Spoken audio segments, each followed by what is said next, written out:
Hey guys, me again, Rico Rocks here, making another video. I'm redoing a video that I did years ago, basically a video where I say don't buy cheap generic third-party controllers for any systems or stuff like that.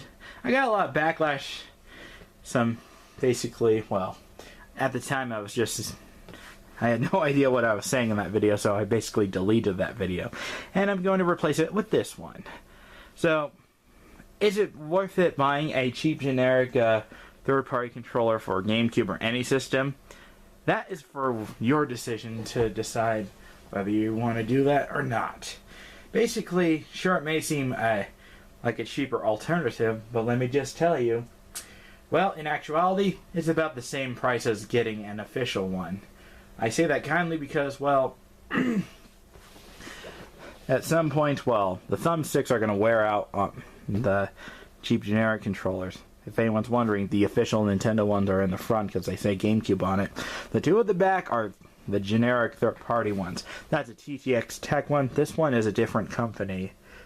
I don't know who makes those kinds, so please don't ask. Anyway, let me just say, if you're going to buy a GameCube controller, should you buy a cheap generic one, or should you stick with the first-party one? Well, basically, the decision is yours. I can't decide for that. This is where you have to decide, is it worth spending the extra money by getting one of these controllers?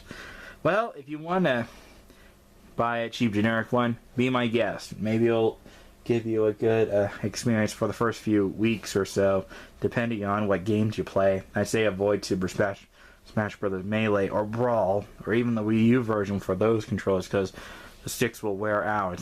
I'm not kidding. I've actually had another controller that I've shown in that older video, and that one, well, doesn't work anymore. Not this one, but I had another silver third-party controller. That one doesn't work anymore. So I have it in parts, basically. Also, that's a different white controller. I got it later on. I don't know how I got it, so please don't ask. Anyway, basically, let's say you do want to get those controllers. I should mention, well, the buttons are decent, and they'll work just fine. It's the sticks that'll be a problem. So, can you replace the analog sticks? The answer is yes, but basically, you'll need to invest on some parts. Obviously, you'll need a Phillips screwdriver, but I'm pretty sure you'll have one laying around the house, like these kind. These require a tri-wing screwdriver. Unfortunately, you cannot find those in a hardware store. You actually have to buy this online.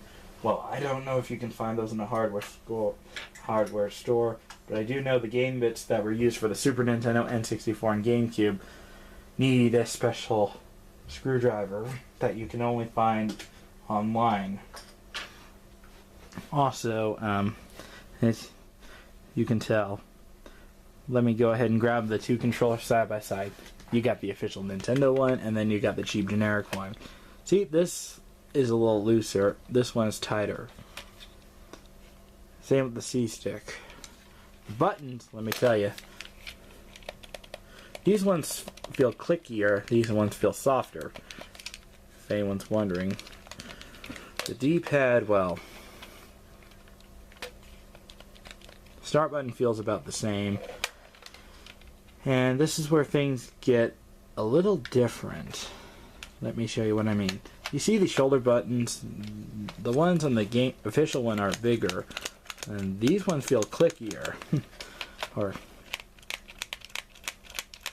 And the Z button's a big difference. Listen to the Z button on this controller. Barely anything. Listen to the one on this one. This one's more clickier. And on some controllers, the Z button is actually louder when it comes to the Z button. And now, let me go ahead and grab this controller. I won't bother showing the white one because I think it'll be the same results. Well, let's grab these two controllers side by side. As you can see, this one has a different feeling. This one has a more of a matte finish. This one feels a bit more glossy. They're made by different companies. This one's made by TJ'sTech. This is the generic, cheap GameCube controller. The thumbstick, well, this one actually feels more tighter and substantial. This one, when it comes to moving the characters around, this one's a lot like the actual Nintendo one. This one actually feels more like those replacement GameCube analog sticks if you buy for your N64, if that makes any sense.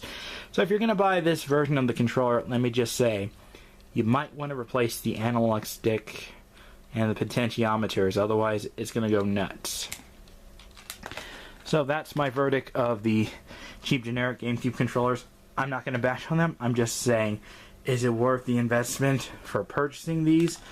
My answer is, that's your decision to decide. Is it worth the effort, basically opening these two controllers, swapping out the analog that is in the controllers and replace it with a more substantial analog, like from a spare one of these / Wii remote, nunchuck sort of thing?